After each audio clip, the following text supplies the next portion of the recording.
তিনি কেমন মানুষ ছিলেন? আপনারা যারা যুবক হিসেবে আপনার রাসূল আপনাদের জন্য কেমন আদর্শ?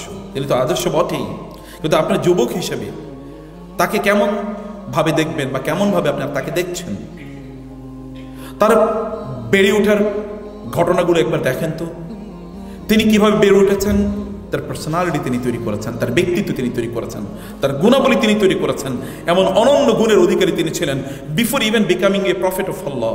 আল্লাহর নবী হওয়ার পূর্বেই তার মধ্যে যে গুণের বিকাশ ঘটেছিল, এই বিকাশ ঘটানো এটা আপনাদের প্রথম কাজ এবং প্রধানতম কাজ।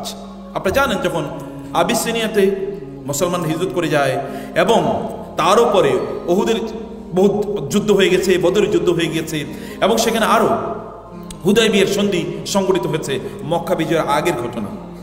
এর মধ্যে আবু সুফিয়ান তারা গেলেন সিরিয়াতে ব্যবসা করার জন্য।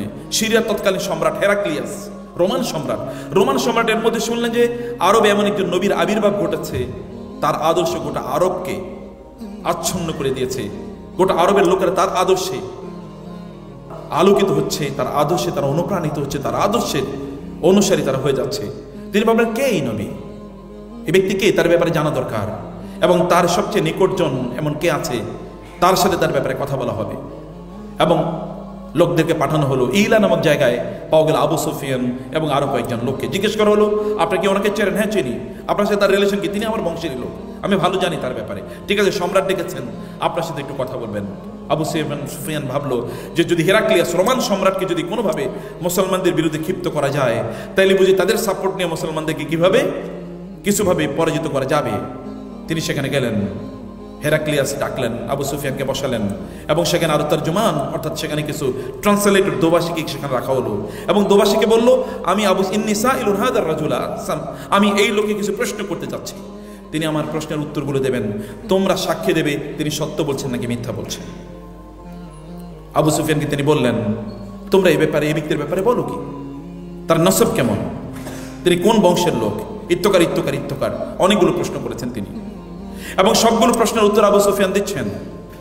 এবার তিনি প্রশ্নের মধ্যে তিনি আবু সুফিয়ানকে জিজ্ঞেস করলেন যে যিনি এই সকল কথা বার্তাগুলো বলছেন, এই যে তিনি যে দাবি করছেন, এই দাবির ব্যাপারে তোমাকে আমি জিজ্ঞেস করতে চাই, তিনি যে দাবি করছেন এই দাবি কি তার পূর্বে তার বংশের কেউ এরকম কোনো দাবি করেছিল নবুয়তের? বলে না, নবুয়তের এরকম কেউ দাবি করে নাই। আচ্ছা ঠিক আছে, তোমাকে এবার প্রশ্ন করছি, তোমরা কি হাল কুনতুম তাত্তাহিমুনাহু বিল কাযিবি ক্বাবলা আন ইয়াকুলা মা ক্বাল? এই যে তিনি যে নবুয়তের কথা তোমাদেরকে বলছেন, যে তিনি নবী বলছেন, এই নবী হিসেবে তার নিজকে তোমাদের সামনে উপস্থাপন করার পূর্বে তোমরা কি জীবনে কখনো তাকে বলেছো যে তিনি মিথ্যা কথা বলেছেন? বলে না, এর আগে কোনোদিন তিনি মিথ্যা কথা বলেন নাই। হাল কুনতুম তাত্তাহিমুনাহু বিল কাযিবি হাল কানা ইয়াগদিরু, তিনি কি মানুষের সাথে ধোঁকাবাজি করতেন?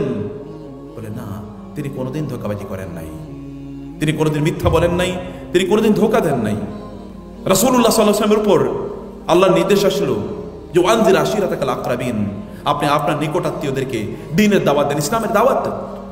এগুলো যখন বলা হলো তখন তিনি সাফা পাহাড়ের পাদদেশে তিনি গেলেন এবং পাদদেশে দাঁড়িয়ে তিনি লোকজনকে বললেন, লোকজনকে তিনি লক্ষ্য করবেন, হে লোকেরা, ইয়া মাশারা কুরাইশ, হে কুরাইশরা, আমি তোমাদেরকে যদি বলি যে এই যে পাহাড় দেখতে পাচ্ছ, লাউ কুলতু লাকুম আন্না খাইলান বিসাফি হাদার রাজুল হাদাল জাবাল, যে এই পাহাড়ের পাদদেশে একদল অশ্বারোহী উট পেতে আছে তোমাদেরকে আক্রমণ করার জন্য, আকুনতুম মুসাদ্দিকিয়া, তোমরা কি আমাকে সত্যবাদী বলে মেনে নেবে?